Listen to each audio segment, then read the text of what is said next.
Hello and welcome round to my house. You see, this is what I love about living in the countryside, the sort of the nature, bird song and the noise of lawnmowers from next door. Right, we've got show business royalty coming your way to Hampshire today, so sit back, put your feet up and enjoy the next 2 hours as me and two top chefs serve up a feast of fantastic recipes for the reigning queen of daytime TV. But before we go inside, these are genuine mulberry trees, and I'm going to use some of these for a fantastic recipe. So I'll see you inside in a minute.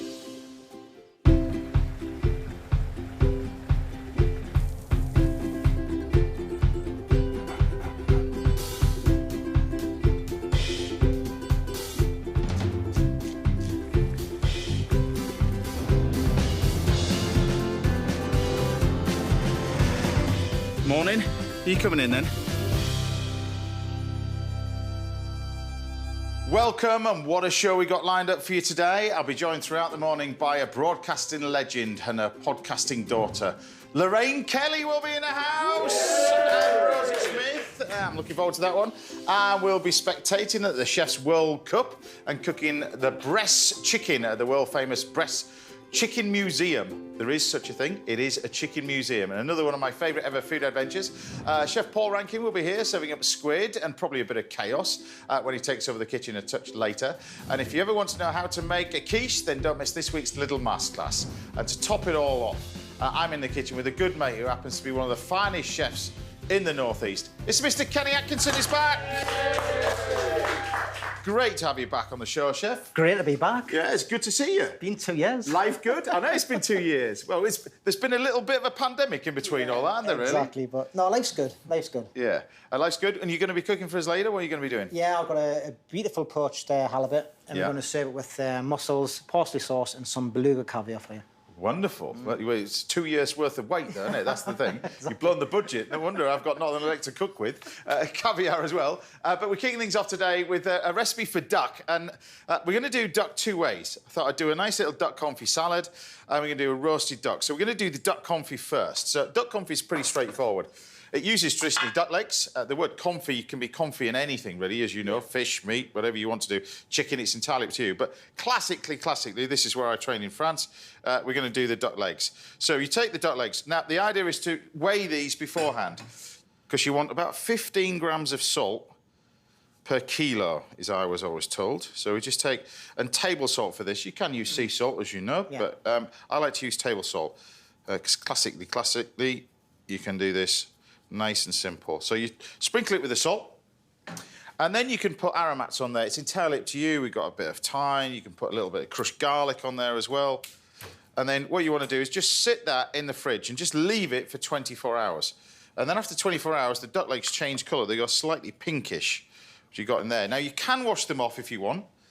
Alternatively, you can just cook them straight in here. It's entirely up to you. But we've got some duck fat over here, and we pour this over the top. Now, this is the confit side of it. Confit is to slowly cook it in fat, or slowly immerse it in fat. It could be in oil, but it could be butter. Butter? It could be, but classically, it's this, duck and duck fat. Keep this, of course, because duck fat continues to keep. We can keep all that as well. And that's where all the flavour is as well, in that fat as well. Tons of flavour. Now, you can cook it on the stove if you want to for a couple of hours, something like that. You can also put it in the oven. If you pop it in the oven and put it in the oven for about an hour and a half, 2 hours, just gently simmering. You almost want it to just slightly bubble, don't you? You don't want it to sort of deep fry, just gently bubble. And what you end up with is this. And then we're going to rip this up and turn it into two dishes. We're going to do it as a nice little salad, but turn it into a rillette. So that would be your classic duck confit, that in jars it would last for years. In France, you'll see this a lot. Alternatively, you can then take this and you can rip it all up, mix it together with the fat, and that then turns it into a rillette, which is absolutely delicious. But we're going to go down to Devon now to meet a man behind some of this amazing duck. This duck that I've got in front of me over here from Sladesdown Farm near Ashburton. It's Duckman Dan. There he is, with his ducks.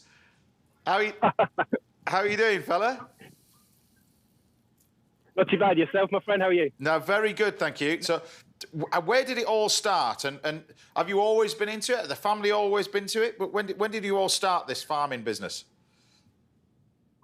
This farming business goes back a few years now. My grandparents were farmers. They come from biggish families, so my parents were spooned off the farm, as it were. There wasn't enough size of the farm to keep them all going. So my parents always wanted to get back into it. So they kind of worked their life kind of earning. And eventually, when we got married, myself and Elaine, Mum and Dad kind of bought a small holding. And by which time they were a bit tired of doing it. So we took it on. So we started off with 14 acres. Yeah. Back in, I don't know, when was that? 2006 or something like that. And it's kind of grown from there. But it wasn't duck that was it duck that you originally started with, or because you started with turkeys and doing other things, didn't you? Yeah, we started off with seasonal turkeys, Christmas turkeys, but kind of wanted something. We were both working off the farm, both Elaine and myself, and we wanted to do something that would kept us, on the farm really. So the turkeys was okay, but only, like I say, wasn't needed for us to be here all the time. So yeah, somebody asked me to grow some ducks, so away we went. So what makes yours special then, Dan? What do you do with it? What brings yours apart from obviously small holding? To be honest, James, we just do our thing. I'm not sure quite what it is that makes them so special. I think the breed makes a difference. We use quite a specialist breed, the Pekin strain. We don't use the same as everybody else, put it that way. And I think what we feed them, so they're fed on a GM-free diet. They're grazed out on grass, as you can see behind me. And I think also the exercise they get makes a hell of a difference to them. But yeah, so I don't know, James. We keep doing our thing, and you keep liking it, so we'll keep doing it. And it's not just the ducks that you're producing as well. Obviously, the byproduct of that is you got the eggs. Everything is contained on the farm, isn't it? Really, that's the great thing about your place.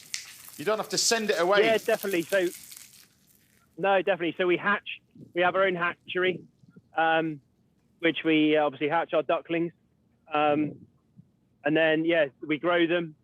And then we kill them on site as well in our own abattoir. So yeah, everything is contained within our now what is 40 acres.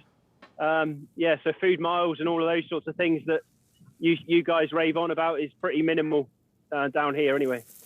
And it's not just the ducks that you're producing that's amazing as well. Tell us what else you're now producing on the farm, because you've got great beef down. I'm going to take your duck, by the way, and I just seared it off in a pan. A bit of salt. I don't think it needs nothing else. Doesn't need anything else. Bit of salt, bit of pepper. And I'm going to roast it in the oven for about sort of 20, 25 minutes, let it rest, and I'm just going to serve that with some mulberries from the garden as well. But I was saying, it's not just the duck that you produce there as well, and it's a beautiful part of the world, I can see that. I've been down to your neck of the woods, it's amazing, but you've got beef down there as well, haven't you? Yeah, we roll with it. We roll with a bit of beef. The beef isn't a big thing to us anymore. It used to be quite big, but the poultry's kind of taken over our business. We do a lot of free-range chickens. Guinea fowl is something we're playing with as well. Free-range guinea fowl. Guinea fowl, and then we still do a little touch. Yeah. So an English reared guinea fowl, which is quite novel. The chicken we do slightly different. Trying to do those in a bit of a regenerative way where they graze on cover crops, and then to tie that all up together, we have Tamworth pigs, which actually follow the chicken and tidy up the ground before it gets ploughed up again. So yeah, it's all going on. And the ducks themselves, I mean, ducks are notorious. They forage, they're hedgerows, they go all over the place, don't they, really? I mean, yours are allowed to do, get a few insects, all manner of different sort of stuff. That's what makes them unique, isn't it? Yeah, for sure. I mean, yeah, we have to contain them a little bit, because obviously they'd all get mixed up and that would be a right old game. But yeah, we try to get them as close to natural habitat as possible. Yeah. Well, best of luck with it, and thanks for being a part of this. It's amazing to see it out in the field, isn't it? Stunning. And thanks for all the hard work you're doing. I know you work incredibly hard anyway. The hours that you're putting in on the farm is tremendous. But thank you for keeping going and producing some of this amazing stuff. It's delicious. And I'll be in touch as well. Yeah. You've got another customer here. Not a problem, Kenny. You might have to get in line. Yeah, exactly. Take care, Dan. See you later, boss. That's cool. Thank you, James. See you later. Cheers. So I've got in here some of these croutons, and I've made just sort of a simple little dressing that we got there, sort of vinaigrette with a few little bits of croutons. And then you can take the bits of the duck, and you keep the fat on. I think the key to this is just use everything. So this is the duck legs. You do that. Then I've got some pecan nuts, and then I've got some bit of Stilton, blue cheese. So that's that one. And then the other one, nice little simple sauce. You get a hot pan on the stove, and we can do a really, really quick, simple sauce to go with our duck. I've got some Madeira in here. You just put some Madeira in, and get that nice and hot in a pan. I've also got some of this stock. You can buy this from the supermarket now, this sort of stock, and it's brilliant to do a very, very quick and simple sauce. The key to this is reduce down the little bit of Madeira. You can do this with red wine, it's entirely up to you, but it's just great sauce to do with the duck. The duck you just leave in the oven. You can baste it, but you know, I think the best way to do that is on the crown. I think so, on the crown. It's the best way to cook the duck. And I think if there is a bit of fat coming out, just, like you say, just baste over it. Just keep that skin nice and crispy. But also keep the legs and the breast separate, I think. Definitely, yeah. I think, definitely. You know, treat them two separate things altogether, two separate dishes totally. So then I've got, in the garden, quite fortunate at this time of the year, I've got some amazing mulberries. I did have some cherries. You can do, I mean, classic combination, obviously, with cherries. You can do this with orange. But I've got some beautiful mulberries over here, which I've got these mulberry trees. And these just go into a nice little bit of the sauce with a touch of honey if you wanted to as well. But the duck, here we go. So just take that off. That has just been simply roasted, but I think the resting time is important, don't you? Yeah, at least good 20 minutes to rest it. Yeah. Under tin foil, like you've just done, so it keeps it warm. Yeah. And just allows all them juices just to relax. So when you do carve it, it doesn't bleed. But I just love it. Yeah, absolutely love it. It is absolutely. I'll just carve this. So the sauce is reducing down to almost nothing, which is exactly what we want. I'll just turn that down a little bit, and we can just take this. I mean, it's just beautiful. You can drizzle it with a bit of honey if you wanted to as well, but just a bit of that. But there you go. Have a taste of that. Oh, have a taste of that. Tell me what you think. Just the fat content, isn't it? It's so lovely on it. It is great, isn't it? Yeah, so tender on it. It's going to be on Kenny's restaurant menu, that one, I tell you. Oh, that was lovely. And then we got the mulberries, and you just pop the mulberries in. And these are just going to go in the finished sauce. Really, really simple. Black pepper, pinch of salt. That's all it needs. And then obviously you can put your, like you said, the important bit is that you said it bleeds a bit. So you can then take your cloth, put it on there, and then we can pop our duck. Plate. Like that. And the sauce just goes with it. Fresh mulberries out of the garden, with a lovely little bit of duck.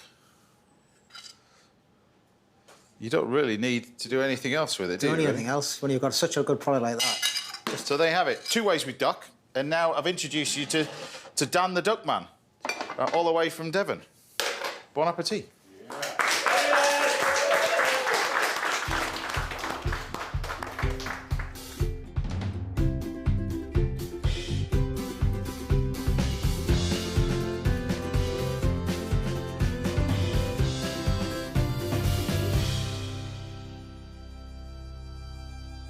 Kenny, there we go. Oh, thank you very much. Look at that. That's how I think it should be, just nice and simple like that. And cook it on the crown like this, because then you can pull these bits off afterwards as well and pop them into the salad, so you don't waste anything on duck as well. That is lovely. Happy with that? That is so good. There you go. Right, still to come, we've got a masterclass in quiche, and I'll be chatting to Lorraine Kelly and Rosie Smith shortly. But don't go anywhere, because after the break, it's your turn to put me and Kenny on the spot with some of your culinary questions. I'll see you in a bit.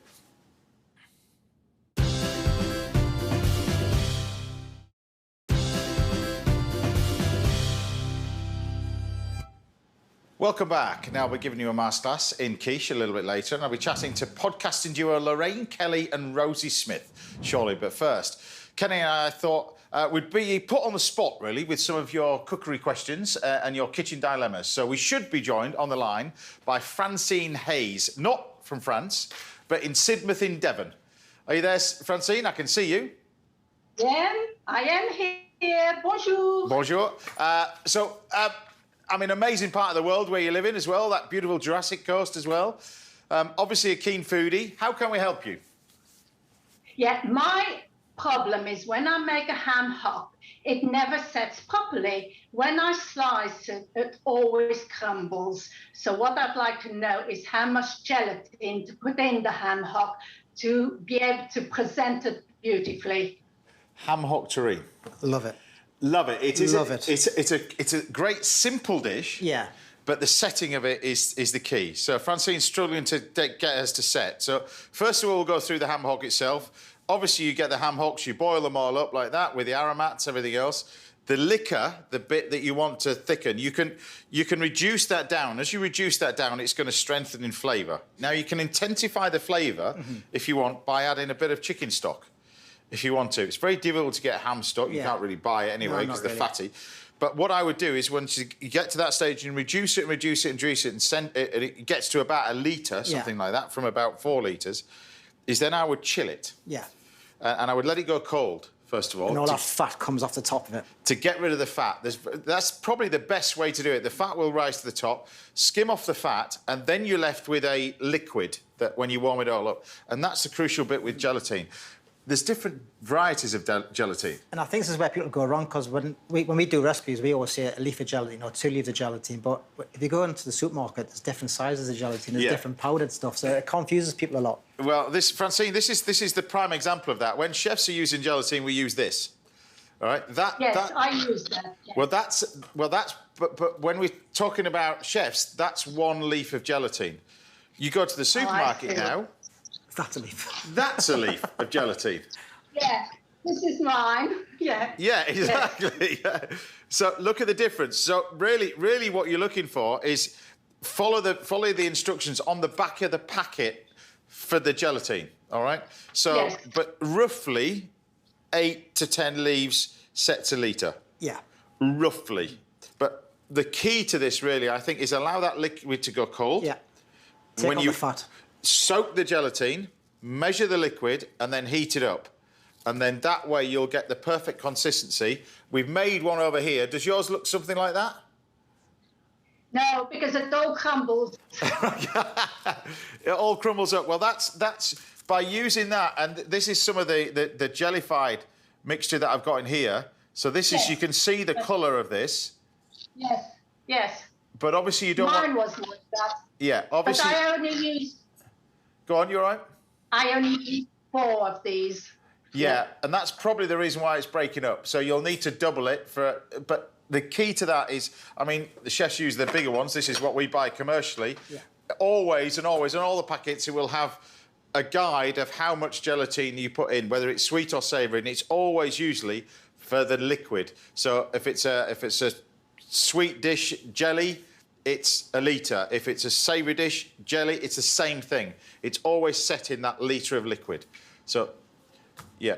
And but don't use too much. I think by reducing it as well and putting it in the fridge overnight, like you just took out the fridge there, you get to see it's set already, so it gives you an idea of how much, if you need to add more gelatine or not. Yeah, Kelly said it's a good idea. You can then set this overnight before you actually make the terrine, and if it is too jellified, you can add a little bit more stock, a little bit more liquid, and bring it up to the boil and reuse it. OK. Is that all right? Yes, that's perfect. I will try it. If you're making a terrine as well, you need to leave it in the fridge overnight, because obviously fridges at home are different to our commercial fridges at work. Yeah. So when you pick down the ham hock and you mix the stock all in, the herbs and anything else you want to put in it, press it in your mould overnight, put a couple of tins of beans on there, something that's going to weigh it down with a flat press, but leave it overnight. Yeah. Don't try and rush it, and then next morning it'll be absolutely perfect. Because if you say you don't press it, it's just going to raise up to the top. You'll end up with a layer of jelly on the bottom. There you go. Well, best of luck with that. OK. All right? I will try it. Who would have thought there was so much information with a few leaves of gelatine? All right? Thank you very much. All right. And we should have a question from Chris. I can see you. Chris in Bristol, are you there? Yeah. I am, James. You can't miss that shirt. I'm liking the shirt. Well, you know, you've got to bring the exotic world into your clothing today. Exactly. And obviously a keen cook. How can I help you?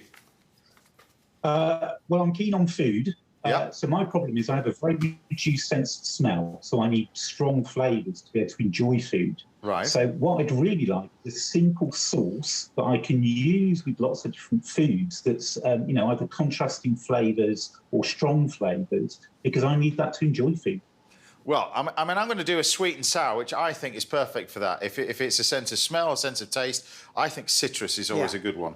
And I'm going to use a base of this sort of stuff. This is this sweet chili jam that you can buy from all supermarkets. Get this Oriental supermarkets as well. It's fantastic medium to use. And I'm going to do a really simple sweet and sour that you can do with vegetables, you can do it with fish, using a bit of vinegar, and use a white wine vinegar. So rather than use a malt vinegar, so a nice bit of vinegar. You can use red wine vinegar as well.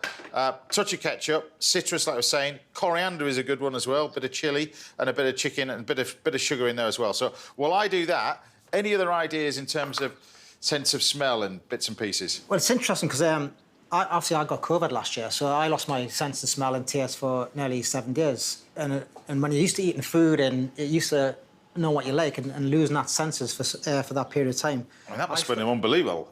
It's horrible, and you're not being able to smell anything or taste anything. But as the days got on, I found myself going to more like your stir fries and your so your this sweet kind and of sours. thing. Yeah, definitely. So that's got a lot of ginger, a lot of heat, a lot of acidity with the vinegars and the citrus as well. I found that helped me a lot.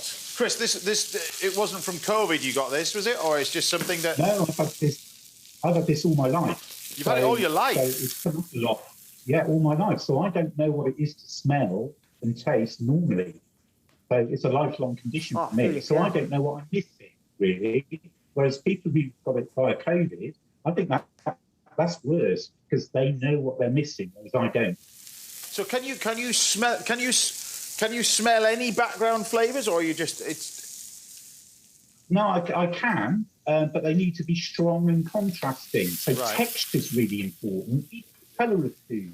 Because I think my other senses are trying to make up for the lack of smell. So maybe like what we're doing now and what Kenny was saying, maybe the Oriental side of it. Yeah, the ginger, the garlic, the chili, things that's going to have a strong flavour that most people might find, the taste sense is maybe too strong for it.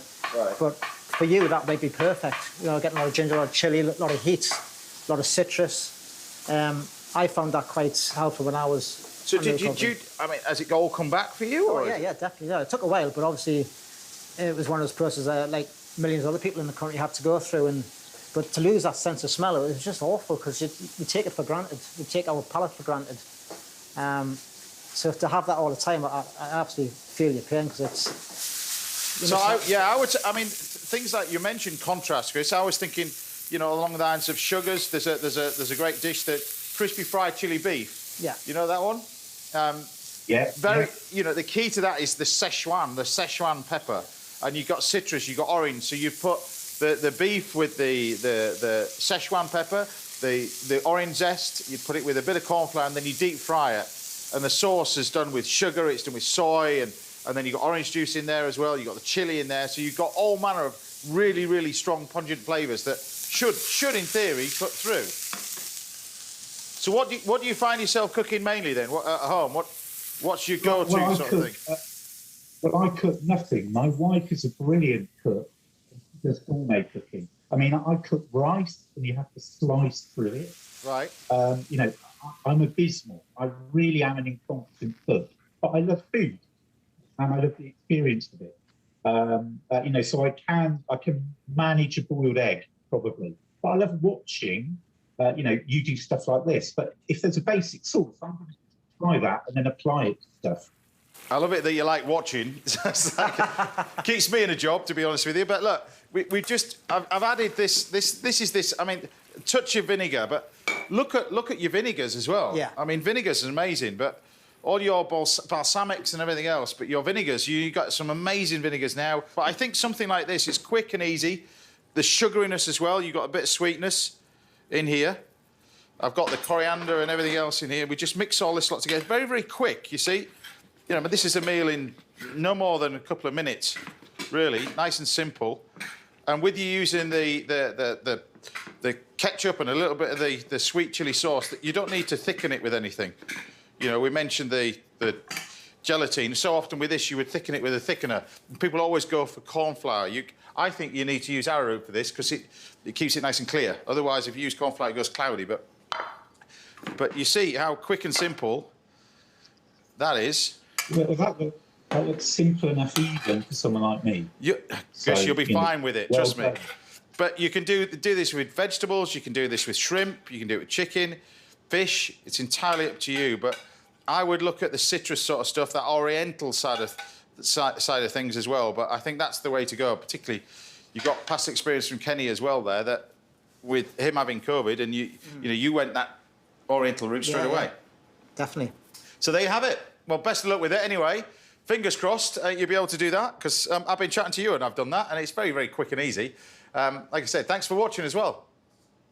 Thank you very much. Goodbye. Thank you very much. There you go. If you've got any questions or anything to do with food, then do drop us a line to one of the addresses on the screens right now. We'll try to answer them on the future shows. Good fun, though, isn't it? That was interesting. It's good fun, aren't it? Yeah, it's really interesting. Right, still to come, I'll be giving you a masterclass in quiche, and we got dishes all the way from Mr. Kenny Atkinson, and Chef Paul Rankin will be here. But don't go anywhere, because after the break, I'm making Singapore chili crab for Lorraine Kelly and Rosie Smith. I never thought I would be doing that in my life. But anyway, that's happening in about 5 minutes. See you in a bit.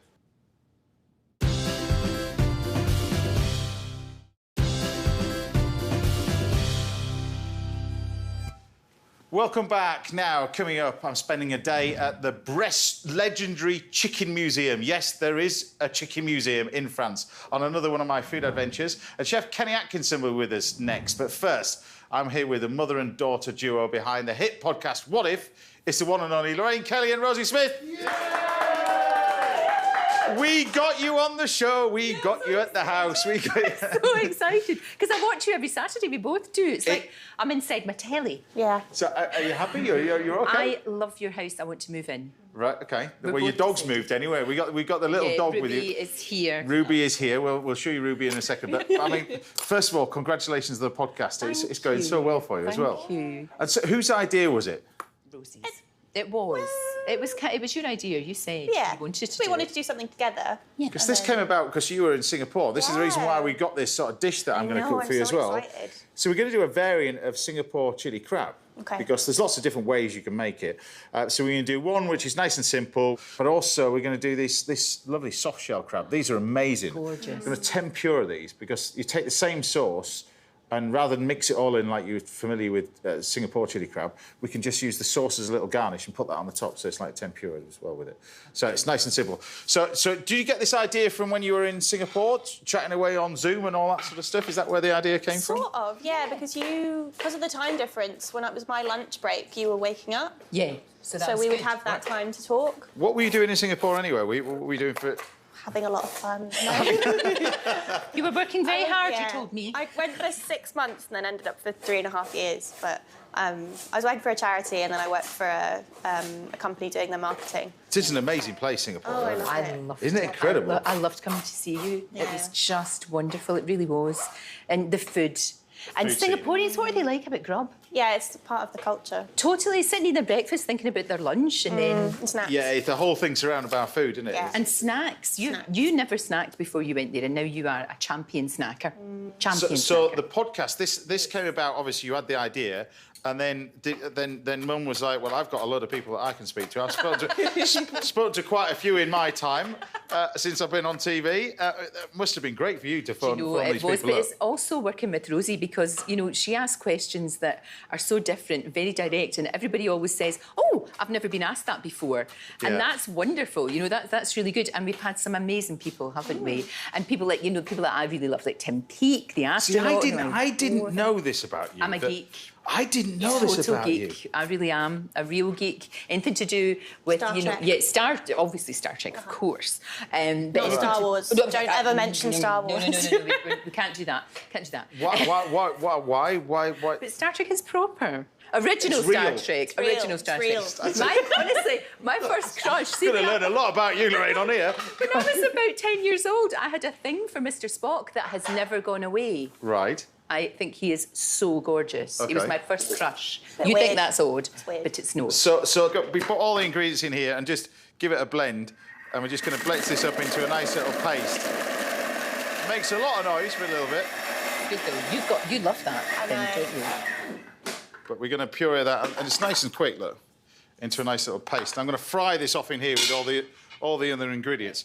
But of course, you know, Tim Peake being one. Yes. In your career, and your career's been it's been amazing. It's been a long one. But Can't believe it, really. Dare I say how long? 35 years doing breakfast telly. Deserves a round of applause. 35 years. I've spent 15 years doing Saturday mornings, and I'm knackered, to be honest with you. I don't know how you do it. I know, it's great fun, though, isn't it? Because every day's different, and it's great wonderful. fun. And do you know, I love to watch cooking shows, and I love to watch you cooking. Rosie's really good.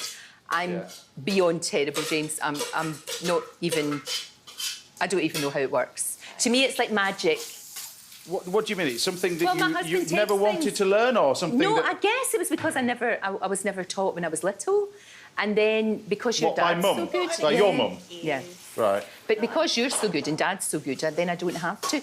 But can I say one of the great joys in life, and it's actually happening to me right now, is watching somebody that knows what they're doing cooking with a glass in your hand. Cheers. Oh, sorry, it's a pleasure. Absolute pleasure. It is one of the joys. Absolute pleasure. But we got in here, so we got the puree that I'm cooking down over here. This is nice. You could do this. Could I? Are you this sure? This bit you could do. This bit... She's not sure. This bit you could do. I reckon this bit you could do. So we got in here, we got gluten-free flour and cider. Nothing else, just that. Right. And does it need to be gluten-free flour? Gluten-free, it creates a crispier batter if it's gluten-free flour. So gluten-free flour and cider, you just mix all that together, and then I'm going to take the crab and then deep fry it. But you can do this with a piece of fish. You can do anything with it, but just have the fryer, and then it's going to dip it all in. So that's going to go in there as well. Right. I'm going to pour that in. But when I was reading about you as well, and you look at your career, it's quite interesting when you go back to your early career. It wasn't somebody you were working for. It was one of the big bosses at... Was it BBC Scotland that turned around and said, you'll never make it? Right? No, he said my accent was awful, my Glasgow accent, and I'd have to go for elocution lessons. And I thought, well, I can't do that because I would always... You'd go, you can't do that. You know, it's impossible. But yeah, but do you know what? Things like that, you either take that and go into a corner and cry, or you say, right, I'm going to show you. My cookery teacher said, you'll never, ever be a chef. Oh, behave. That's true. That's ridiculous. And isn't it good that you can go, na, na, na, na, na? Yeah, well, I do that. Yeah, you do that quite regularly, to be honest with you. But, it's true. It's true. But you need that sort of stuff. Sometimes it can either make you or break you, doesn't it? Exactly. It gives you a wee kick up the bottom. So what's Mum really like? Give us the gossip on Mum. What's she really like? In the kitchen or generally? Just I can go with the kitchen. Right. It was a couple of months ago. My dad had an accident on his foot and couldn't cook. And I was away, so I batch cooked things and put them in the fridge. And then when I ran out of stuff, I just put like pies in. You batch it for who? For me to then heat up. You are kidding me. You cook. Yeah, I marinated chicken and just labelled it. I'm ashamed. In the fridge, what she needed to do. We have to get her on MasterChef or something like that. We have to get her on MasterChef. It would be carnage. It would be cheese on toast. I'm very good at cheese on toast. That's my speciality. You are good at it. Yeah, to be fair, my cheese and toast is great. Because you put a bit of, what's the stuff you put on top of it? Quite fancy. Is it? Yeah, you put like onions on top. Oh yeah, I do that. So what happened to go back to the pie then? What happened to the pie? Oh, it's just, you just had to heat it up. That's all I had to do. It just was burnt to a crisp. Just couldn't do it? Just couldn't do it. Right. I just got a picture from my dad of a black brick that should have been a pie. That's really bad, isn't it?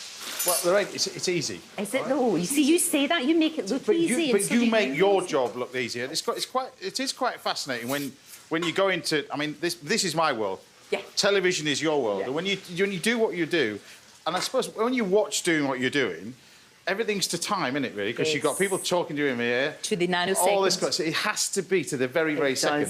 So you're constantly aware about what people want to get across. Yeah. There's a time limit and everything else, but the podcast, I suppose you can do what you want. It must be a revelation for you. That is the joy, James, isn't it? You have to talk to people for like over an hour. We get to talk and really talk to them, and some of the things that people have said, you know, they get so comfortable that they talk, and I don't know whether it's because of lockdown or what it's been, but people are really wanting to share really quite profound things, and I found that absolutely brilliant. You know, I think I think if you do that, that's what I've learned from doing this job. If you do it with food, people open up because the barrier breaker. It's just you're just cooking them something to eat. I just feel I am in your kitchen. That's what I just feel like. You know, isn't it lovely? It's just so. We'll play a little bit now. So this is a little bit. This is a little bit from a clip that you did with Craig David. You love. All right, here we go. Okay. When it comes to performing, I've been really... I take pride in, especially when I go to Ibiza, or when we did the shows out in Marbella and you came to the... Oh, that was so exciting. We have to discuss this. I stayed up until now. What time was it, Rose? Well, the show didn't start until about 1 or 2 in the morning. I know. Yeah. It was so exciting. I mean, I honestly, I felt like a kid. It was brilliant. And you were amazing. And you're absolutely right about what you said about making everybody feel like a VIP. Because everybody did. Well, Mum, you were sitting at a table with the biggest bottle of vodka I've ever seen. Very true. I did. It was one of the funniest things I've ever seen. It was great fun, though, wasn't it? I loved it. Oh, gosh. I loved the show, but I also loved you. I think, how you wouldn't have been 60 yet. You were... I was nearly 60, Nearly. thank you. Sorry. I was Craig's oldest fan. You were sat at a VIP table with, it was the bottle of vodka on a spinny thing. Oh, yeah. So it's fan, and then that's how it came out. Oh, we do have good fun, don't we? Yeah. Great fun. Now, I'm going to let you into... So this was in Marbella you went to? Yes. Yeah. So I'm going to let you into this little secret. When you interview, which you will do, Mary Berry... Oh, Mary Berry. I've got an amazing backstory for you. I took Mary Berry at 2 a.m. to Pasha in Ibiza. You never. Pasha Was she giving it? nightclub. She was Giving it large? on it. Was She was. You couldn't get her off it, No, but she you was on couldn't. it. She's a demon. So these are your little the little crab. Look like that. Yeah. You make the batter quite loose, so then you deep fry it. And these are the sort of soft shell brown crab or soft shell crab that you buy frozen. You can get them online, and they just buy frozen. They're fantastic, these. And then all the sauces. This sauce is now ready. We can then finish this off with some mint and coriander, but it's all done. You finish it off with a bit of lime. So we've got some mint, we've got some coriander, which you can chop up as well. And then I'm going to use one bit for one bit, and then the other sauce for the other bit. All right. So is there anything that you would want to do in your career? Because it's opened doors to so much, this job, isn't it, really? Incredibly lucky. I would like to do some more writing. Certainly, we'll definitely do more... What, writing novels or what? I would love to do that, but that's a full-time job, James. That's a really, really hard thing to do. But I've got a million ideas floating around. So, yeah, that would be something I would love to do. Absolutely love to do. And radio, I just like talking. Isn't it? You've got that. I mean, the show itself is. It's bigger viewing figures than it's ever had. It's been doing really well. I think because of lockdown, a lot of people just wanted a little bit of. I don't know. I suppose it's like a wee comfort blanket in a way. Yeah. It's kind of like, oh, there we are, we're there. So hey, it's. But the great thing about your show, this is the sauce. This is for the other one, and I'm going to take this crab over here, which I've just basically cracked the shells, and we just put the crab in here. You've got to crack the shells beforehand. You just put all that lot in there as well. The whole thing. All in. Pre-cooked crab, this. You put all that lot in, including all the gubbins in there as well.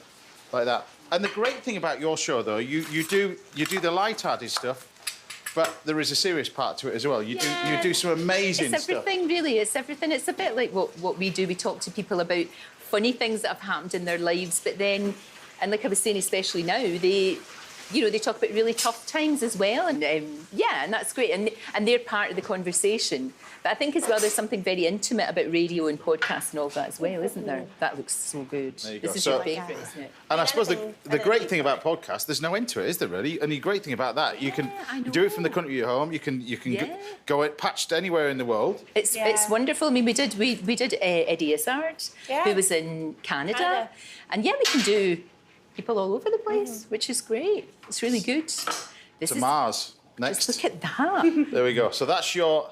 First of all, I'll leave that there. But that's your first one. Ooh. And then this one over here, we then just take our chili crab, we mix it all together. So this is the one you get sort of, I mean, you've both been to Singapore, you know what I'm talking about. It arrives on the table together with a bib. Yes, and you 3 hours. cannot eat it without making a mess, right? You should really get eat gloves it. now as well. You get gloves as well. You get gloves now? Yeah. Really? But I think they just slip off. Yeah, you need the experience of diving in. I think you need to dive in. And what you've got with that is you've got crispy fried onions over the top. Over the top. And then I think you need crispy garlic. Oh, definitely. Over the top of that, because you can't enough garlic. A few bits of coriander. Oh, but there you have it. Thank you, ladies, for being a part of this. You're going to stick around, and we'll catch you at the end of the show because I'm going to cook some monkfish for you as well. But there you have it. Oh. 2 variants of a classic Singaporean dish. Done.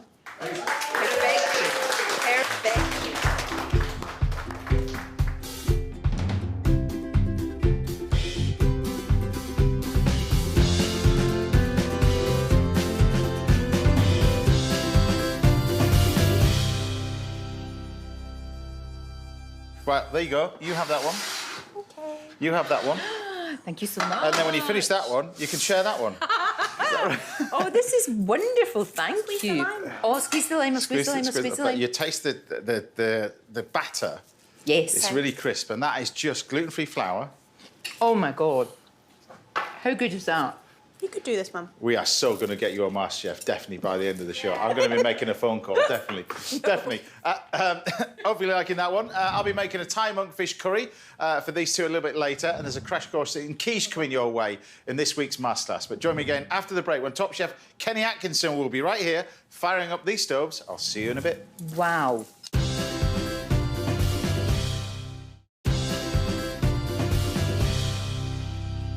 Welcome back. Now I'll be giving you a step-by-step guide to making quiche in this week's Little Masterclass, and there's plenty more to come from Lorraine Kelly and Rosie Smith. But first, making his first appearance at the house in ages as a chef who's gone from a market stall trader to a Newcastle Michelin-starred chef. It's the brilliant Mr. Kenny Atkinson. All right, so what have you got on the menu? So we're going to cook some gear halibut. Beautiful farm sustainable halibut from the west coast of Scotland. Yeah. We're going to poach it in butter. But what I normally do before I poach it, James, is going to salt the fish. Yeah. So a little bit of Maldon salt. Yeah. On both sides. And this will just draw some of the extra moisture, as well as season the fish. I would leave that for about 10-15 minutes in the fridge. Yeah. Then I'd wash it off. After I've washed it off, then I'm going to drop it in there. Okay. I'm just going to give it a quick wash off just to show you. Okay, no problem. And you would always do that with sea salt? I always do it. You can brine it if you've got the time to do, but I always use Maldon sea salt. I think it's not as harsh, and I just like the flavour from it. Okay. So after it's been salted, dry it out on a bit of cloth. Yeah. And then after that, into this beautiful pan of butter. So you've been busy in lockdown anyway, really, because you've got a second place in the pipeline. Yeah. So Solstice, we announced that a few weeks ago. So that's looking to hopefully be open this year, depending on obviously with builders getting on. But it was originally my wife's site. It was the Cafe Bistro that we got a big go on through a few years ago. Yeah. And we just got the idea. We thought, well, it's a beautiful building. Let's keep a hold of it and let's change it to something a little bit more different and hopefully a bit more. So that's going to work alongside House of Tides as well. So is this restauranty side of it? Yeah, something that we want to do that's going to be still fine dining, open kitchen. It's going to be small, intimate, only 6 tables, 7 tables. Yeah. But I want it to be something that is different to House of Tides, where it's going to be more chef-driven. Chefs interacting with more of the guests at the table. That's great. So then it's different to House of Tides as well. So a bit like what you're doing here. A little bit like I'm doing here, yeah. So obviously you're going to get the pan hot. Yeah. That's getting hot now. So mussels in the pan. I just want a little touch of water in there.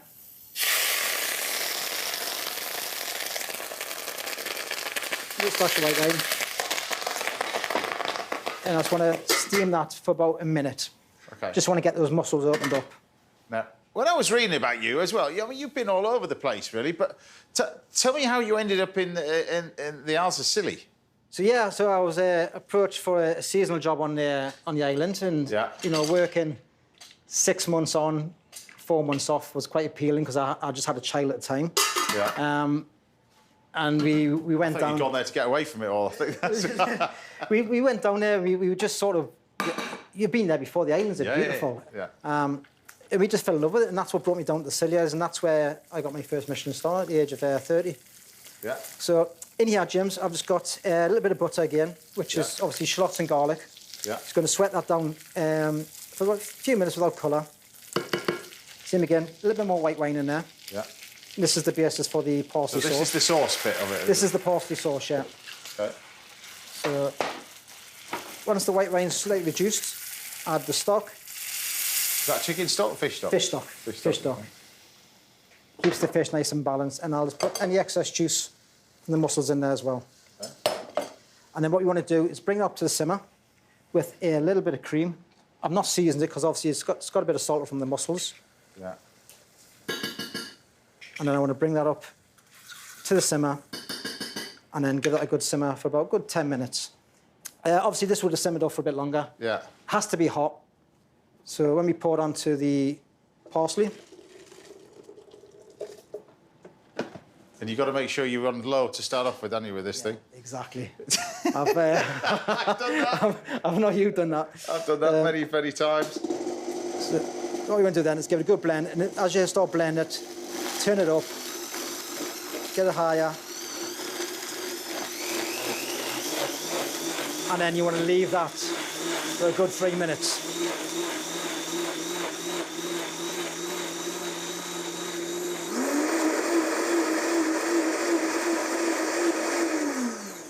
And that's the key. You can see already the colour's changing, but the more you blend it, the more green it goes. Yeah, so as you can see the colour from it now. Yeah. It's gone as lovely. I'll bring it over to you, James. Yeah. But leave it for longer. Yeah. Then you're going to get a lot more darker colour into it. Okay. And like you see, as a result of that, you get this beautiful, beautiful green sauce. And the fish, you just leave it in there?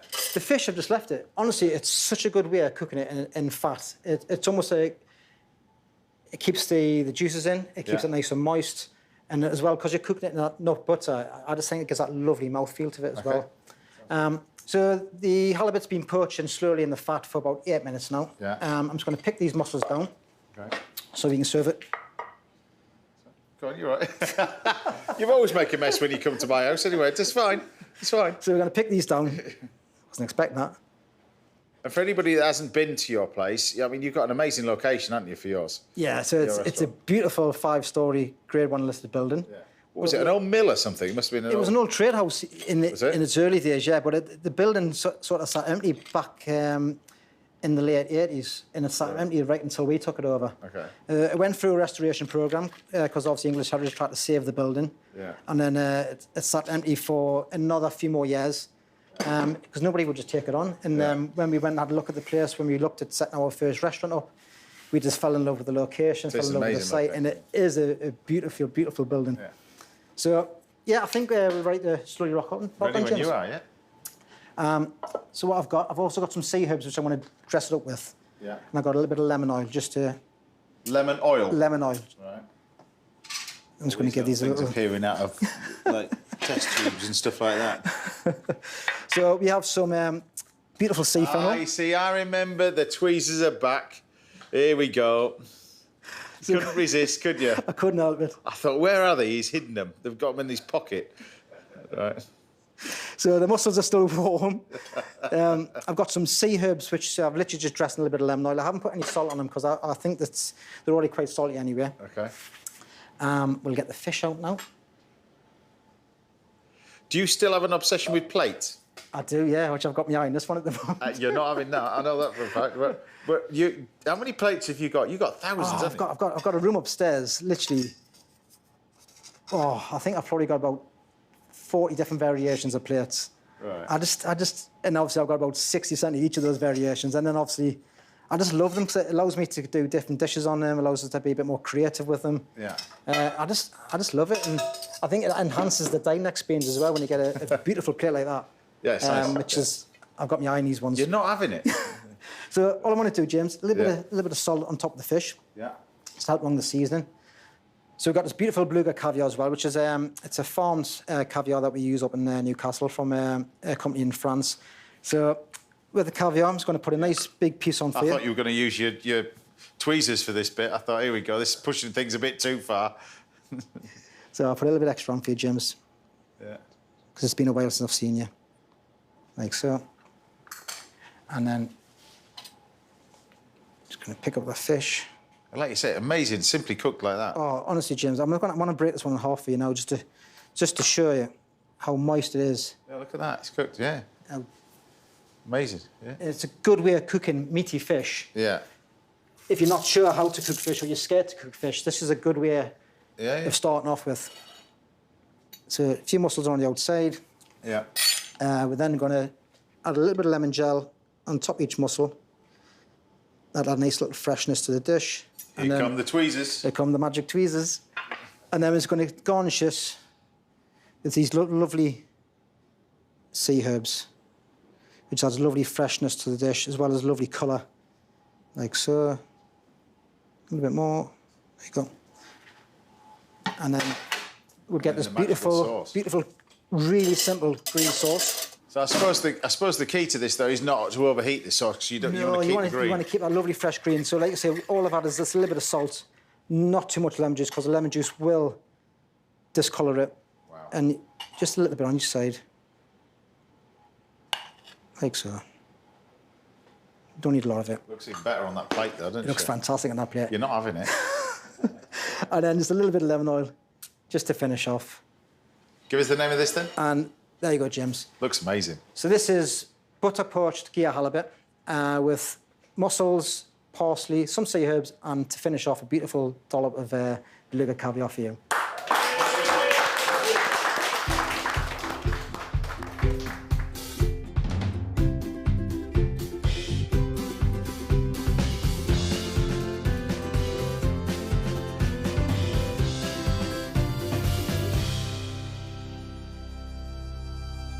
Are we on me?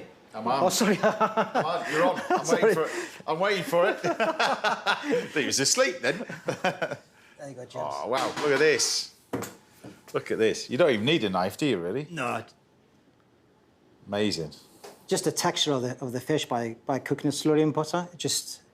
You can poach it in stock, you'll get the same effect, but I feel when you do it in butter, it just adds more to the mouthfeel and gives that lovely nutty note. Do you know what? The flavours are amazing, so you can't wait 2 years to come back again. No, definitely be back soon. Genius. The man's a genius. Kenny Atkinson, everybody. The people in Newcastle are very, very lucky to have you on the doorstep, trust me. Brilliant. Right, Chef Paul Rankin will be trying to trump that. Good luck with that one.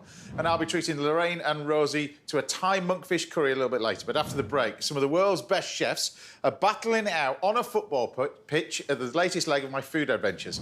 And it involves a chicken museum as well. But anyway, that's another story. See you in a bit.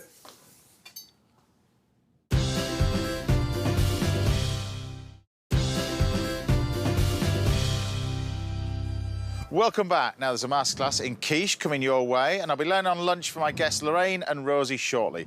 But before that, I thought I'd take a look at some of the dishes you've been cooking at home, and you guys have really impressed this week. First up, we've got Andy Billington. Just check this out. He's been slaving away over the barbecue, cooking seafood en papillote. How good does this look? Look at the money shot.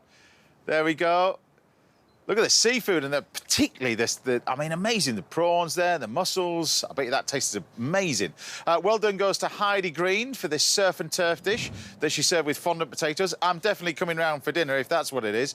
I mean, that looks amazing as well, with the asparagus as well. And finally, top marks goes to Laura Gomer, who was inspired by one of the masterclasses I did a few weeks ago, that rack of lamb. I bet you it tasted amazing. How good was that? Particularly the wine in the background as well. OK, it's time to take a look back at one of my favourite ever food adventures. And this week is pretty special. We're returning to the region of Brest in eastern France. Now, if you love watching chefs playing football and visiting a chicken museum, then you're in the right place. Odd mix, but it works. I'm nearing the end of my food adventure in Brest. But before I cook up my final dish, I've been invited to a very special event. Just around the corner from Georges Blanc's fabulous restaurant is a footy tournament with all the stars. Michelin stars, that is. You see, every year in France, the staff at Michelin star restaurants team up to play each other for the coveted Michelin Chef's Trophy. Amongst others, there's Gérald Pasta's team from the 3 Michelin star Le Petit Nice in Marseille. Jean-Paul Genet's boys are here from his 2-star restaurant in Jura. And Team Christophe Bacchi from Castellet, they've got 2 stars. Oh, straight at the goalie. And last but not least, Georges Blanc's boys in red. Get in! Well, it's a good win for Georges' team, but despite having aced the tournament last year, it's Team Christophe Bacchi. They get the trophy this time.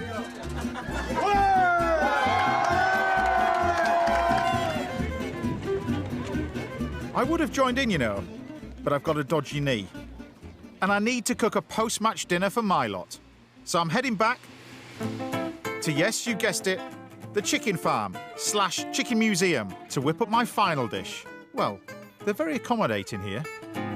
Now, what a beautiful place this is. Stunning, isn't it?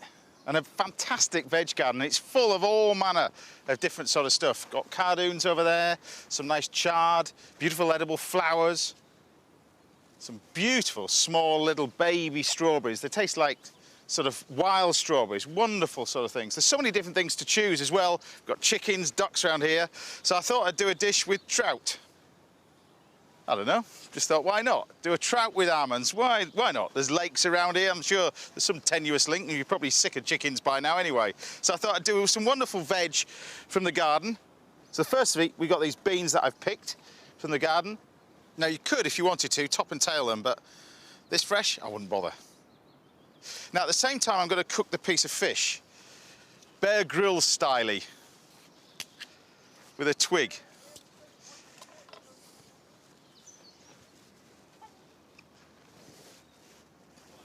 Maybe not Bear Grylls.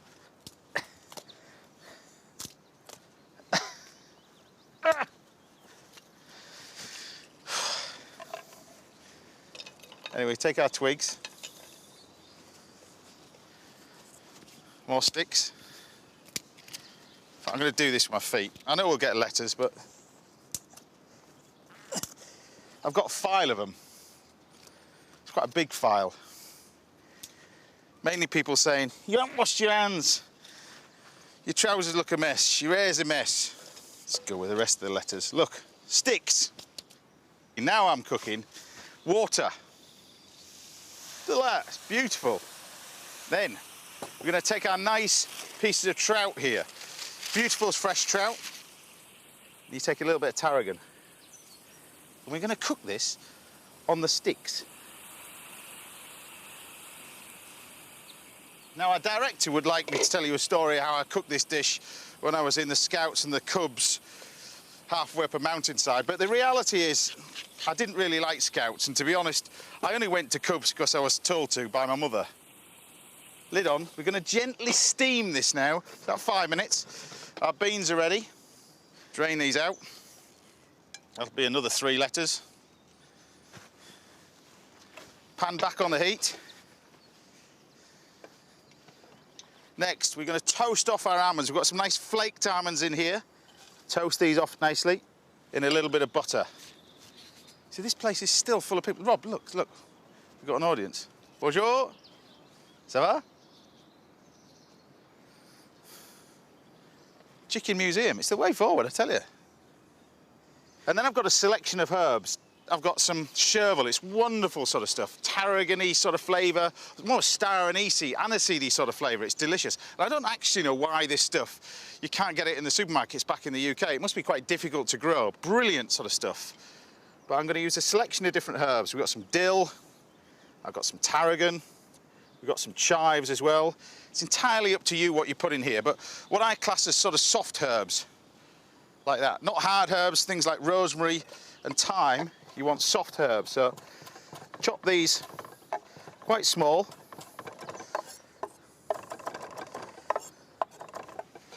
Careful of me nuts. That'll be another letter. We can drain these off.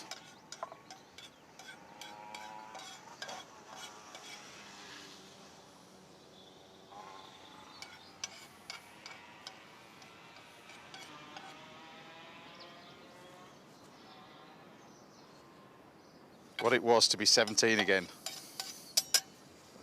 See, what is it? Whenever I start cooking, there's just noise everywhere. Matty loves it. Right, our fish shouldn't be far off. You can tell, you just lightly press it. We're going to carefully lift out our fish. Mainly because we don't want any twigs on it. Now, you don't have to do this, but what I'm going to do is just remove the skin. So we just peel off the skin like that. Wonderful stuff. But nice little bit of fresh trout. Now it's all in the sauce really with this one. So you take the butter, so a nice hot pan.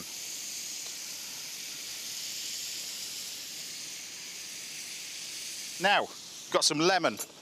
All the while, the pan is as hot as you can possibly get it, really. You kind of got to keep your eye on it for this one. So have everything ready. We've got the beans cooked, we've got the herbs chopped, the lemon's ready. And all we do now, as soon as you get to that stage, you can turn the heat off, throw the lemon in it. Now add the herbs. Bit of black pepper. Now throw in the almonds. A few beans. Mix it all together. It's almost last minute, this. You take the whole lot, pour it over the top. Trout with almond and brown butter. See, there is a genuine museum of chicken, only in France. Right, still to come, I'll be joined by my old mate from Ready Steady Cook, Mr. Paul Rankin will be here, and I'll be chatting some more to Lorraine Kelly and Rosie Smith. But see you back here in a few minutes for a masterclass in quiche. I'm going to go head into the kitchen. I'll see you in a minute.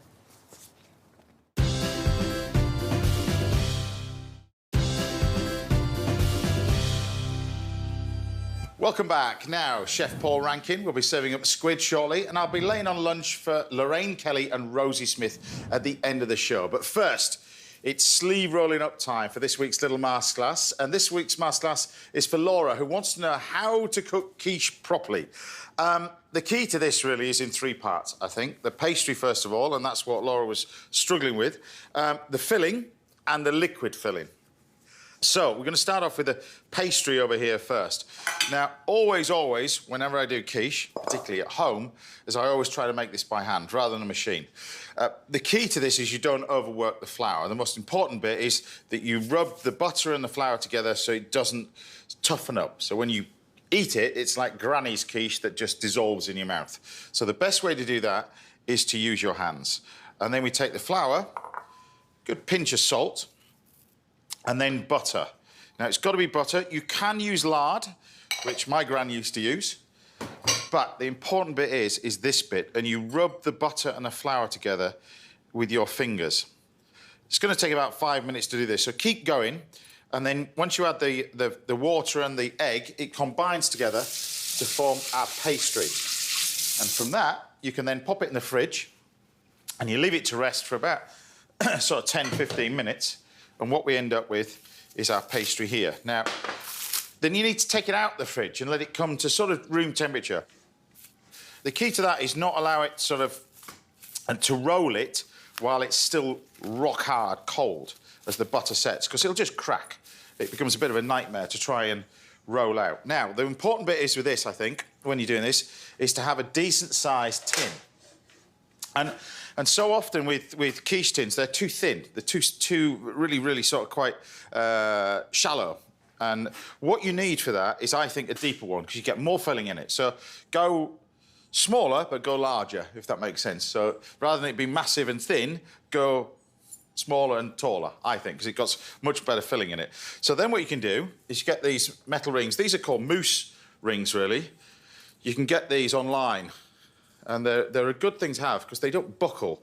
So these would be used for mainly desserts, that kind of stuff, but they're fantastic for this. And you want a tray that doesn't buckle in the oven. That's also really important because if you put it in the oven, it buckles, the filling doesn't go straight. Then, so you've got your tin like this. We get a little bit of flour, and then we can use a rolling pin, there we go, and start to roll this out. So, Laura, this is probably the first error that you're doing, really. Take your time when you're doing this. Too many times people do this and push too much on the rolling pin, which then splits the pastry. So you keep rolling like that. And as you keep rolling, keep moving, you use a lot less flour. As you keep doing this, that's it. You keep turning it, and you get some form of circle. It doesn't have to be perfect. But obviously we're looking for some form of circle, like that. Now you want it so it's nice and thin, about sort of 3 mil is roughly. Now the temptation is to make it too thick. Too thick, you end up with too much pastry. And that's really the case when you're looking at a thin quiche. And then when you get in one movement, you sort of roll this up like this, bring this over, and then lay this on the top, but don't press the pastry on the top, you just lay it over like that. And very, very quickly, you tuck it in. See it's starting to split on the edge? So you just tuck it in. Now, if you don't do this quickly, doesn't matter about splitting, it's fine. Like that. Just roll it in. You start to tuck it in the bottom like that. So as you're doing this, you can see it goes right into the edges. Now, when you're doing this, you can push this and get it even thinner as you go. Like that. So keep pushing it into the corners. Doesn't matter if it starts to break up a little bit, it's fine. And these bits I don't mind. All right. So once you get to that stage, tuck it all in. You can always clean it up afterwards. I think that's the key to it. So don't worry about it being a bit rough at this stage. The most important bit is the thickness of the quiche. So, like that. So I can see that's nice and thin. You can almost see the pastry through it, but it's got to hold it together. Then what you want to do is pop that in the fridge. And you just pop that in the fridge for a good sort of half hour to let that rest again. And then we bake it. But rather than line it with paper, what I do is line it with cling film and flour. And I have these sort of flour cakes that I have in my house, really. But this is just flour in here and cling film. And you pop that in here, bake it up a bit. Because what the flour does is get right into the corners, like that, as you're doing it. Then what you do is you bake it in the oven now for about, again, don't worry about the rough bits, for about sort of 20 minutes. When it comes out of the oven, while it's still hot, then what you do is you egg wash it. And the egg wash acts like glue. It seals up any of the little holes, like that. And you can trim this off now if you want, or you can trim it off afterwards. It's entirely up to you. But the important bit now is, then we've got our filling. So our filling, usually, not always, but usually contains onions. So for this, I've just got a little bit of onion. We're going to do a mushroom quiche in here as well. So this is the important bit, of course. Just saying to you about the filling. So if it's got onions, you need to sweat these down a little bit. So a little bit of butter, maybe, something like that. And we'll sweat the onions in our pan. Like that. So while the onion's going, if you have got a little bit of pastry left over like this, you can just roll up, you can freeze this. It freezes really well, this pastry like this, so just pop it in the freezer and use it again when you need it. So get the pan nice and hot. I've got a selection of mushrooms over here. It's entirely up to which ones you do. We've got girolles, chanterelles, we've got trompette de l'amour, which are these. Trumpets of death. These ones over here. The little girolles, which are lovely. It's entirely up to you which ones you do. But the important bit is, it's different. If it was sort of a quiche Lorraine, which it should have been, should it, really, today? But if it's one of those, obviously you don't cook the mushrooms, but you cook the onions. But this one, you want to make sure the filling's cooked, because the cooking of it is quite, as in the third bit you've got to get right. So while that's colouring away nicely, we can turn our attention to our filling. And our filling is this. It's a combination of eggs, egg yolks, cream and milk. Now, so many times quiches were just done with whole eggs and milk. Nothing wrong with that, but you want to increase the flavour. And you increase the flavour by using cream to enrich it. And you change the texture by using egg yolks as well as whole eggs, because it sets too heavy. So by using egg yolks, if you overcook it slightly, it doesn't matter, because you get this beautiful texture from it as well. Think of it like a creme brulee. There you go. Touch of parsley. A little bit of chopped parsley. Like that. Purely optional as well if you want. If you want to do this with tarragon, it works really well, as nicely as well. But like I said, either way, make sure your filling is cooked. Like that. Not as a full golden rule, but make sure they're nice like that. So then, you can then take your tartlet that we've got here. I can then take my filling. What I would do is just put half in first, like that. See the advantage of using one of these rings now? You get much more depth in terms of quantity. And then you can take your egg mixture like that. Like that. And then once you get to that stage, we can then take a bit more of this mixture. There we go.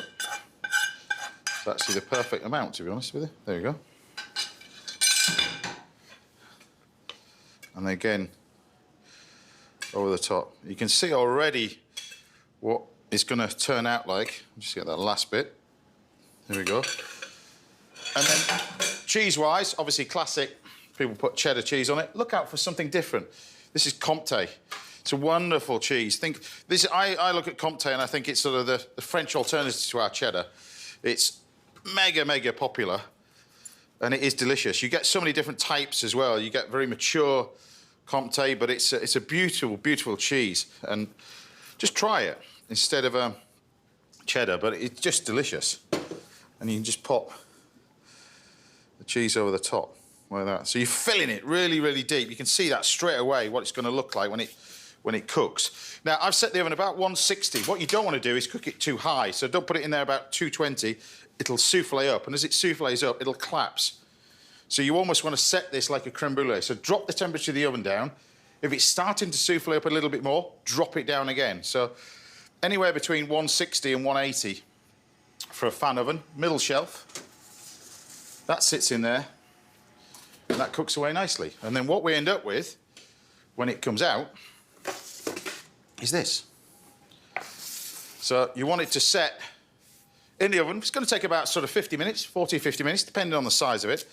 And then I was saying, what you can do with this is then you can take your knife and trim this.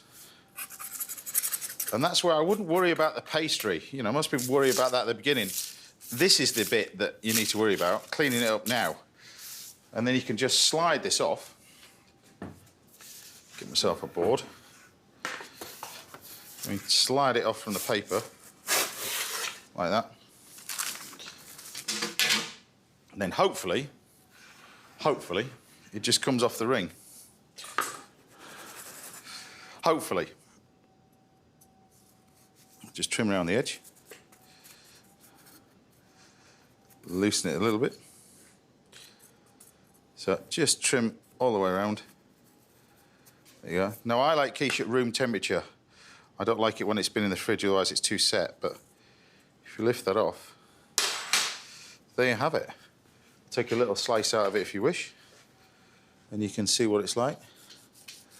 But the important bit is that egg and egg yolk bit. It should be, French has an amazing term. It's called baveuse. Slightly undercooked in the centre. Look at that. Which is exactly what that should be. It's baveuse. And there you have it. A simple little quiche. Done. There you go. So there you go, Laura. Hopefully that helps. Now, if there's anything you'd like to learn about in a little masterclass, then do get in touch. We'll see if we can help out right here on the show. Time now for a quick break. But join me again in a couple of minutes when Chef Paul Rankin will be here, taking over the kitchen duties. I'll see you in a minute.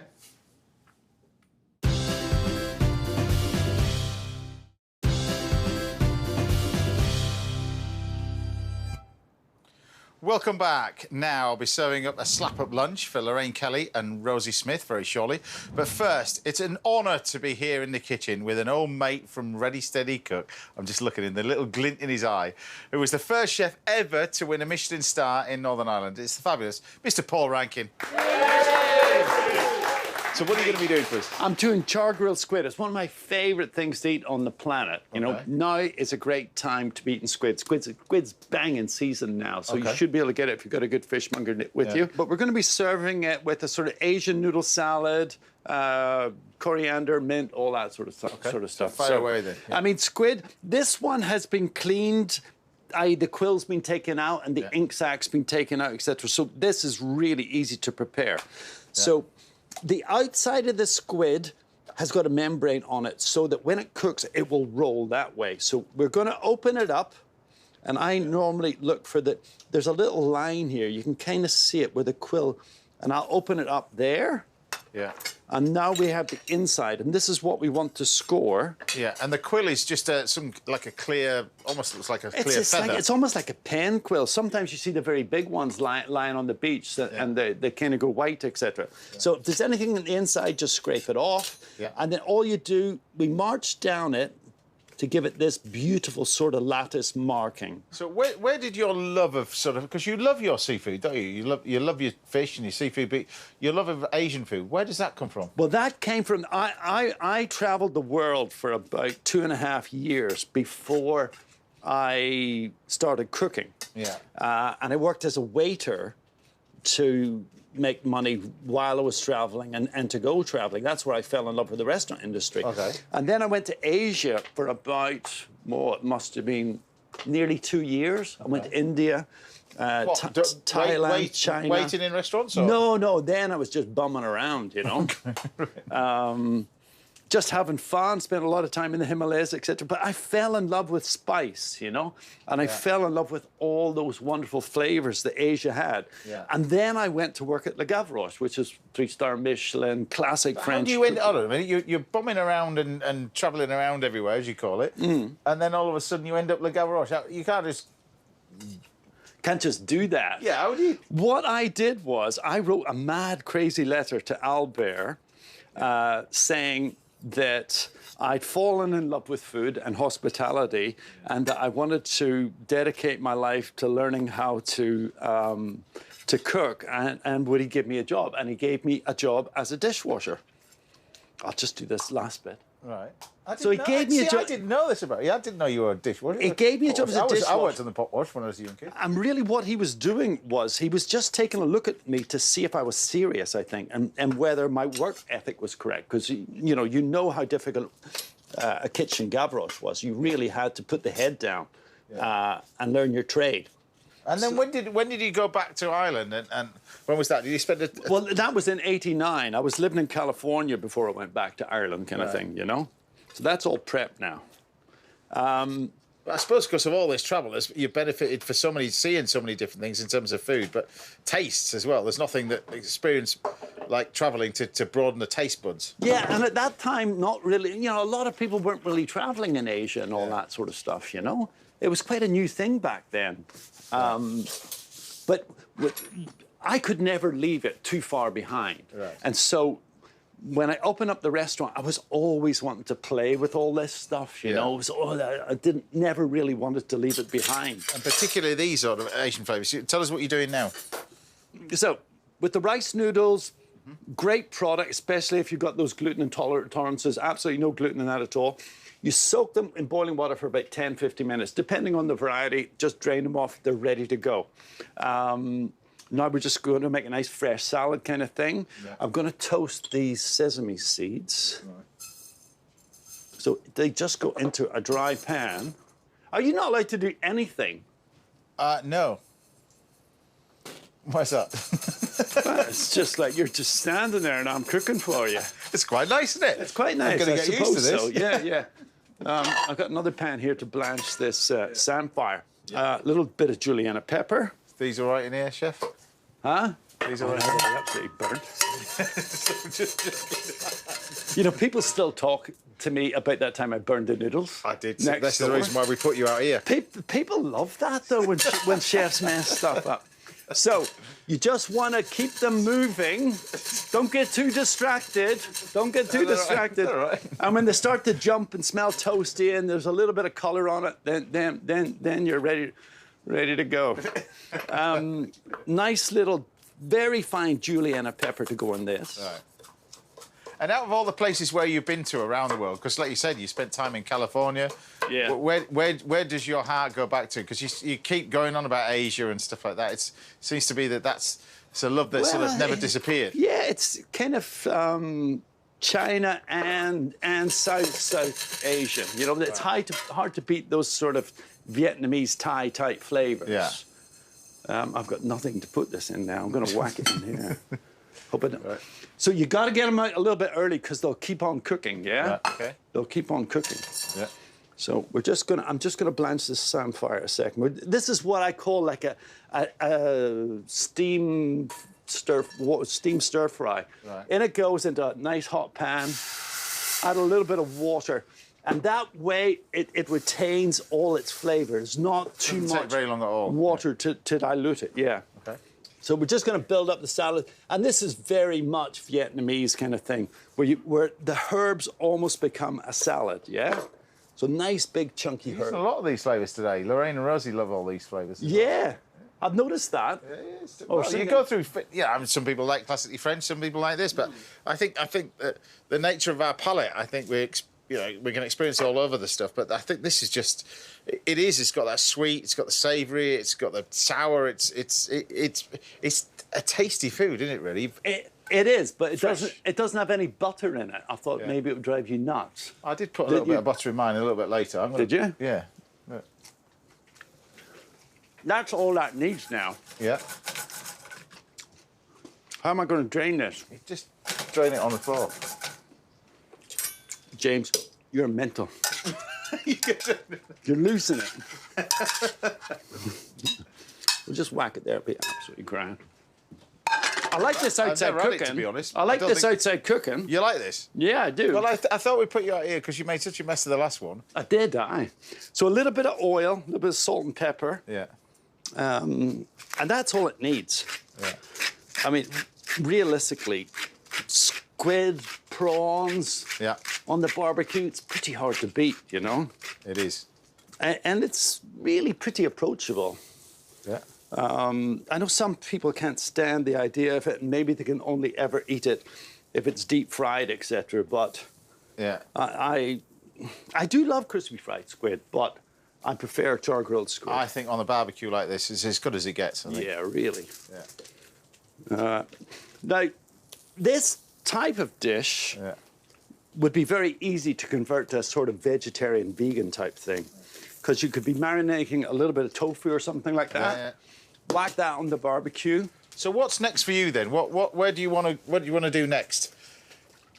Just talking about veggie stuff, you know. Yeah. I quite fancy doing a veggie restaurant with my son, but I can't talk him into it yet because he's a bit fearful of the whole mental restaurant experience. Okay. But he's an artisan baker. Yeah. And a climber. He's a very fit guy. Yeah.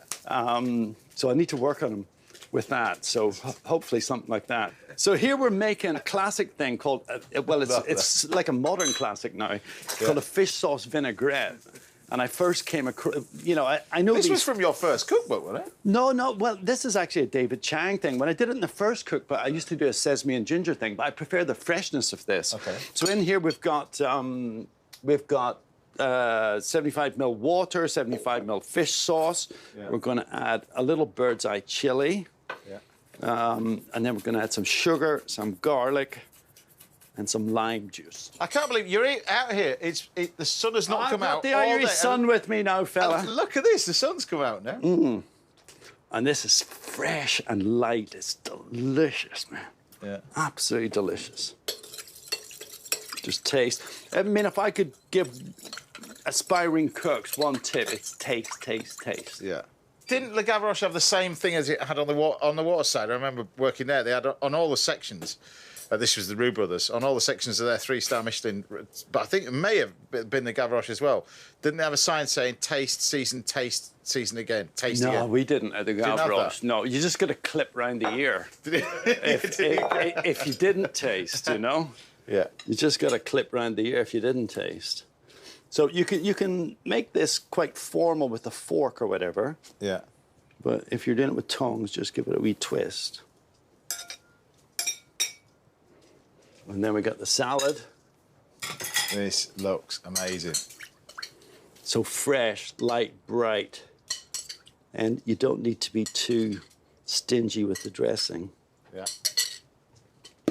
And then we've got the squid. Look at that, the way it's just come up beautifully. Not bad at this, are you, Chef? I've done it once or twice before, you know. You haven't lost it, Chef. Yeah. Give us the name of this then. Char-grilled squid, glass noodle salad. fish sauce vinaigrette. Paul Rankin, everybody.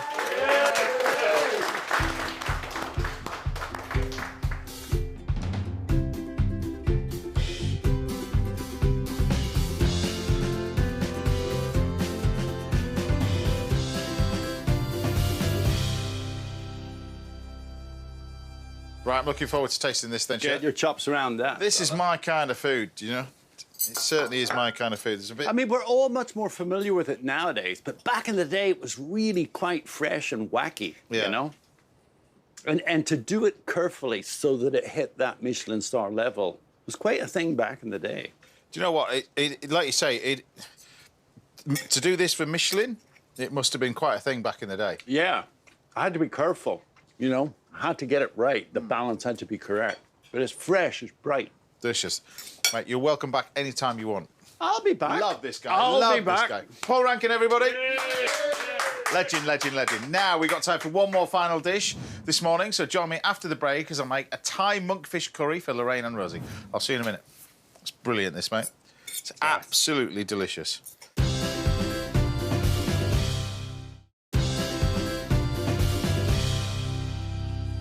Welcome back, sadly, to the last part of the show. I'm back in the kitchen with, of course, my guests. It's the fabulous Lorraine Kelly and Rosie Smith. So we're going to do a little monkfish curry. Who was this? Was this that you wanted to do? I tried to make this about 5 or 6 years ago. Yeah. Right. And it was just fish soup. Oh. Really? It just wasn't a curry. Wasn't great? No, it was awful. Okay, It tastes... I'd normally make things that taste OK, but they just look not the way they're supposed to. What was wrong with it? It was just like liquid. You know, a curry is supposed to have like sort of structure with it. Yeah? Exactly. It was. Yours didn't. Liquid. Okay. Monkfish.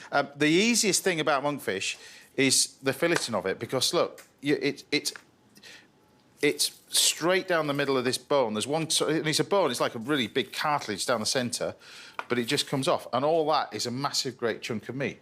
But you can roast the whole thing in the oven like this. It takes about sort of 6 to 7 minutes. And that's what I'm going to do, is going to take this and then just roast it as a massive, great chunk in here, where we can take a little bit of oil. So I'm going to do this separately. So this is just a normal little bit of veg oil. You can use some sunflower oil, something like that.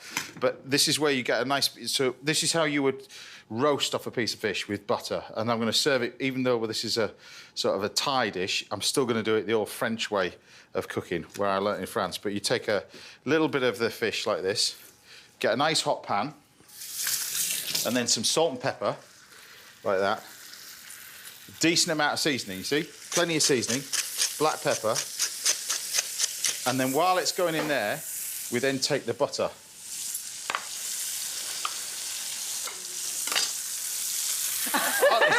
Oh, you're tempted, but no. But you take a good knob of butter. Love it. And you need a decent amount, but the butter will give it colour, it'll give it a lovely flavour. And that's what we roast it all off in there, although we're going to put... And then instead of doing this, the classic sort of French way of doing it, we're going to increase the flavour by adding some lemongrass. And then this is where we start to get all this sort of Thai flavours in there as well. So the lemongrass will go in. And I'm going to use this. This is galangal. So you get ginger and you get galangal. The best way to peel this is with a spoon. Yeah. Just with it, and it scrapes off. But this is this is more fragrant than ginger, but I'm going to take a little bit of that and add it to the pan so it'll all roast off together. So, first of all, congratulations on working together. Thank you. We mentioned it at the top of the show.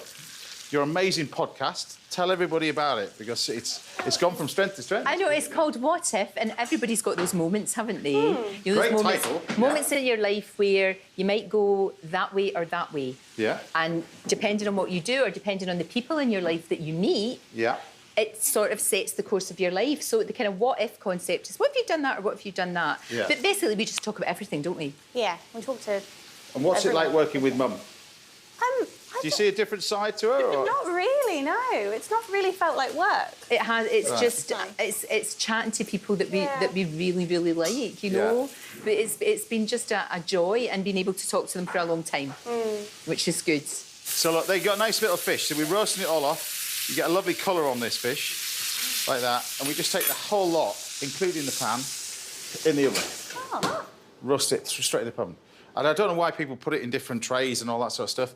Keep it in there because it keeps the residual heat in there. Everything else all in together, like that. So we're just going to slice up this galangal. Galangal's a root, but you want to slice it all up. And the most important bit is this lemongrass, that you slice it nice and fine, like that. So then we can add it to our nice little paste. Now, I said to you, we've seen the podcasts, but also we've seen you recently on Gogglebox. Oh my God, wasn't that a laugh? It was so much It was so funny. It was hilarious. I mean, it was just basically us talking the way that we would watch the telly. It's just a great show to do, isn't it? We loved it. It's funny though, because there's no one else in your living room. They set it all up and then they leave you. Yeah. But I take it they leave you with, bottles of... Anything. You can ask for whatever you want. We had Rosie, didn't we? We had loads of Rosie. Yeah. Well, we had one or two. Yeah. I just...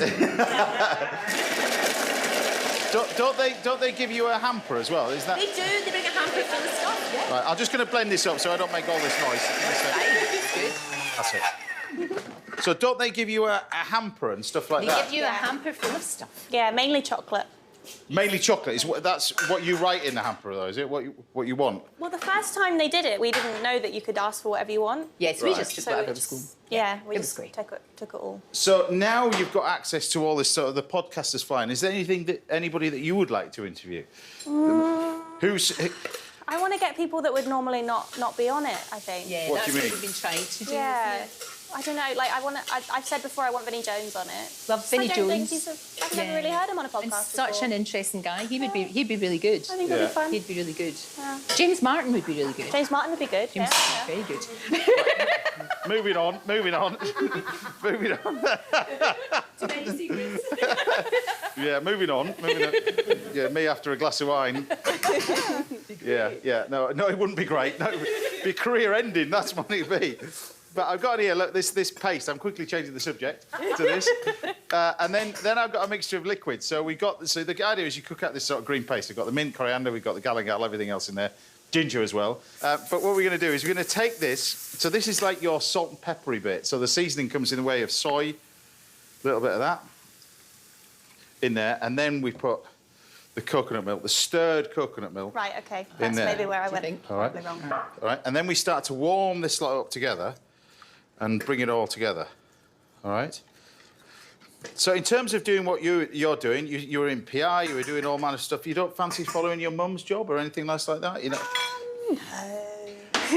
I think so. I think if I'm not well and you could step in and No, go, no. she looks well. Yeah. She's had a bit of work done, they say about me if you popped up. What are you going to do for... But what's that been like growing up as a kid? Because to have a famous parent, but somebody like your mum, who, I mean, every day she's on television. I mean, there's nowhere where you can go. No, nowhere. But people are nice, though, People are James. nice. Like they are to you. You know, people are all right. People are aren't they? lovely. When you're a wee tiny thing, you said, why are you scribbling your name on bits of paper for people? Well, I still don't understand that. Yeah, because before phones, before everybody was doing selfies. Yeah. Take your autograph. You got that. You were like genuinely bemused. Like Does that. it? Do you still get that buzz from it? Do you still? Oh, yeah, every day. Because you do every day. Every single day is a school day. Every day you learn something. Yeah. And it's so interesting, and I just love it. So we've got on here some peanuts. Now, you can use peanuts or pistachio nuts. Are you OK with peanuts? I love peanut. Good, right, we're good. We've got some peanuts in there, but I'm toasting them off in the pan over here. This is a little bit of butter that we're toasting these off in. The sauce is just happening over here, and then all we want to do is take the peanuts like that. And then this is just a little salad. So it's all about... Cooking's all about building up textures. So you've got flavours. You've got the simplicity of the cooking.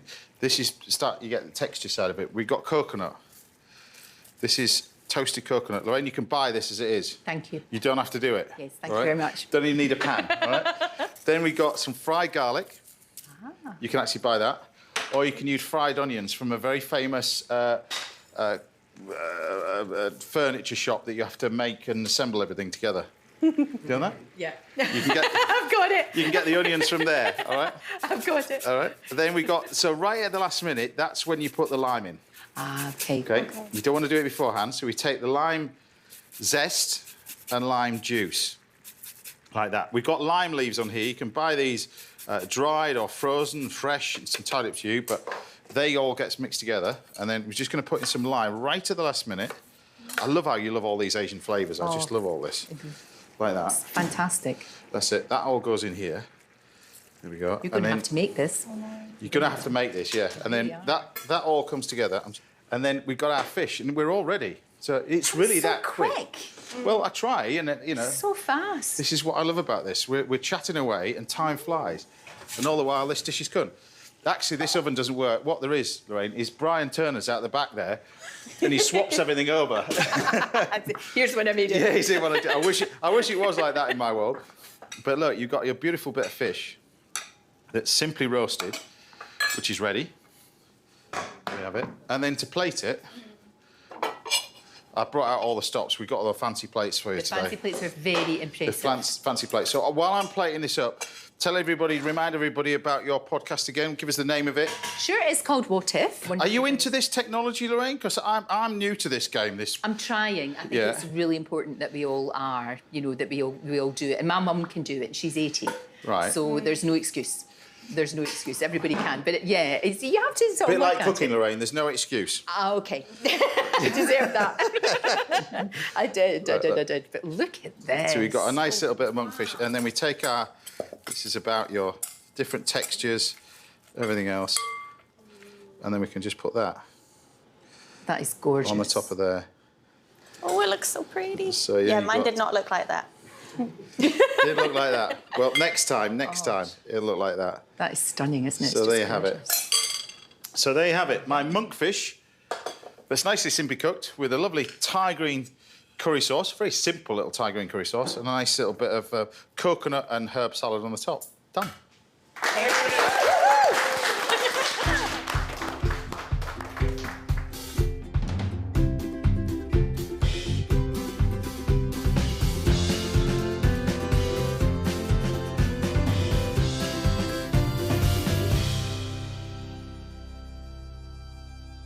There you go, ladies. Thank you. There you go. So feel like I cooked the starter and now this is main course. But this is just so lovely. Look at this. Oh my God. Oh, for goodness sake. That is amazing. You have to make this. You have to make this. This is so good. Oh my God. Is that all right? It's incredible. It looks so sumptuous, and then it's just. Well, best of luck with everything. Best of luck with your podcast. Great that you're working together, and I'll see you on Monday. You betcha. Exactly. I'll knock on the door. That's it. That's all we've got time for today. A massive thank you to Dan the Duckman. He was here earlier. Kenny Atkinson, Paul Rankin, and, of course, the fabulous Rosie Smith and Lorraine Kelly. Yay! Wonderful, wonderful to see you. We'll see you back here same time next Saturday morning, where I'll be joined by Chef Stephen Terry and Naz McCann, and singer Danny O'Donoghue will be here. Until then, take care, stay safe. Thanks for watching, everybody. See you Monday.